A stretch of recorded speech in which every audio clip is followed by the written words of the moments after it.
What's going on, guys? Welcome to another episode of You Force Spice and Wolf. This is episode 5, and with me, as always, I have Blue Spade. Yeah, I mentioned last week before that um that of course like the character Chloe from the original anime was not going to be featured in this one. Instead, it's going to be the light novel character I f- what was his name again? Yare. Yeah, Yare, yeah.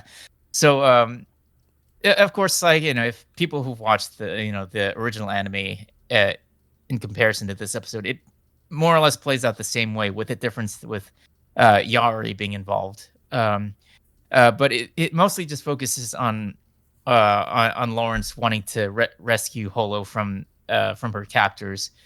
So he negotiates with Mari. Oh, was it Rickton? I forgot. I can't pronounce his last name. The branch manager of the Malone Trading Company, uh, like, to convince him to gather the silver coins that he obtained from the previous episodes. So he concocts a plan to rescue Holo by going down into the sewers and sneaking down from underneath the building where she's being holed up in. By the time he does so, Holo, of course, is not impressed with the way with the way the method of how she was rescued in the first place. She thought that Lawrence was just gonna, charge into the building and then rescue her like some knight in shining armor. But of course, Holo, like, she feels like it's, the method that Lawrence employed, like, is kind of beneath her in a way. I mean, that would have been pretty stupid, though, if Lawrence had done something like that. He would have been outnumbered, first of all, and I mean, second of all, Lawrence isn't really that kind of character. He's not really a fighter, as we know. Mhm. So I mean, it kind of makes sense that the method he used to rescue her. But of course, yeah, like you said, Holo's not really impressed by that. I guess she just figured he should just come in and charge in and fight all of her captors and rescue her.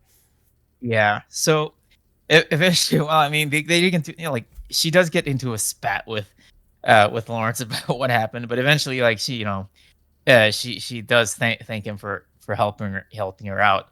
But of course, she does mention to Lawrence that Yari was also involved in her being kidnapped in the building, and they do have this conversation, in which Yari mentions that the people no longer rely on Holo, you know, I guess, taking over their lives, in charge of the crops or something like that, or people being dependent on deities like Holo, to prosper.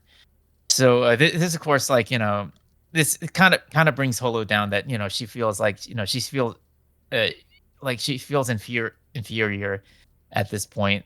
But of course, eventually, like, Lawrence reassures her that, he'll stick by her side for however long that he can, I guess. Yeah. Um. Yeah. Now we know. Yare basically said I guess, going to try to. He was going to go, I guess, report Holo to the church or something. So, I guess now the church might end up knowing about her, Holo, and potentially going after her. Yeah. Um.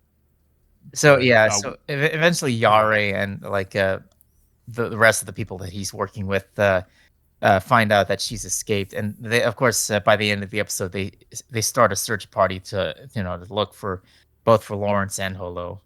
And that's pretty much where the episode ends off from there. I mean, there wasn't really much uh, in this episode, other than, like, Lawrence wanting to rescue Holo from her captivity.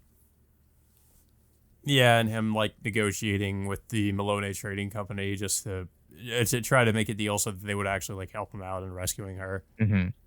Yeah. Um, but yeah, I mean, I guess now he's probably going to be in their debt in a way, and he's going to probably owe them a favor.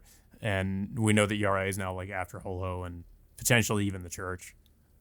So now they kind of have to be. I guess Lawrence and Holo have to be even more careful just when they travel around.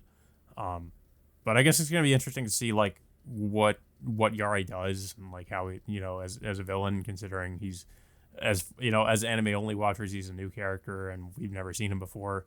or I guess he's kind of, I guess technically going to be taking the place of that anime original character from the original series. Yeah, and I still have to, I mean, I haven't watched the no, I haven't read the light novels.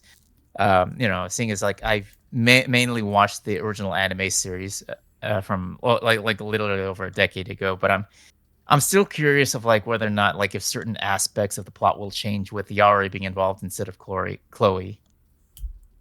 I mean, I'm pretty sure that there's quite a bit that's most likely going to be different at some point, considering that the original anime was deviated from the light novels to some extent, or I guess to a lot, quite a bit, considering if you talk to people, I guess who read the light novels. So I'm expecting at some point there to be some like pretty big, I guess some pretty big changes. Hmm. But I'm not really sure when that's going to happen. Like so far, like we've, like you've said, it's been pretty close to like what we've seen from the original series, with some differences. Specifically being Yare, um, and maybe maybe like a few other things. Hmm. But yeah, I thought it was a pretty good episode. It was pretty straightforward. It was just Lawrence going into rescue Holo from her captors, but it also had some pretty big implications with basically showing Yara again and showing kind of implying what he's going to do. But yeah, aside from that, it was a pretty decent episode. I don't really have much else to say about it though. I don't know if you have anything else to say about it. Yeah, I mean, overall, it played out the way I exacted. I thought it would, considering that I have watched the original anime before, and also the fact that with there being like a completely different character, well, I would say a much different antagonist in this show in comparison to the original series, that it'll at least change up the plot of the story just a little bit. I mean, like from what I, of course, like like I said, I never read the light novels before, and I don't know like how much of a change they've done in the original in comparison to this. But I did hear that, of course, the second half of the original anime did deviate a bit. Yeah, so maybe when we get to that point in the series, we'll start to see some pretty big changes. Hmm. I know, like yeah, and like I said before in the original, it seemed like I remember hearing that season 2 had like a lot of filler material. So I think once we get to that point in the story too, there'll probably be a lot of differences. Hmm. Um, but yeah, guys. So that all being said, until next time, we will see you all later.